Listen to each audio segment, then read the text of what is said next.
রাসূল সাল্লাল্লাহু আলাইহি সাল্লাম ইরশাদ করেছেন, তোমরা জুমার দিনে আমার উপর বেশি বেশি দরুদ পাঠ করো, কেননা তোমাদের পাঠকৃত দরুদ আমার সামনে পেশ করা হয়।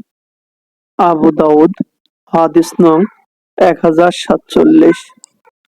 আসসালামু আলাইকুম, শুভ সকাল।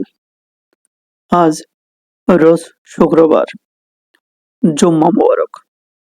আজ 28শে নভেম্বর 2025 খ্রিস্টাব্দ, বাংলা 13ই অগ্রহায়ণ 1432 বঙ্গাব্দ, আরবি 7ই জমাদিউল সানি 1447 হিজরি। আজ বছরের 332তম দিন। ঋতু পরিক্রমায় এখন চলছে হেমন্তকাল।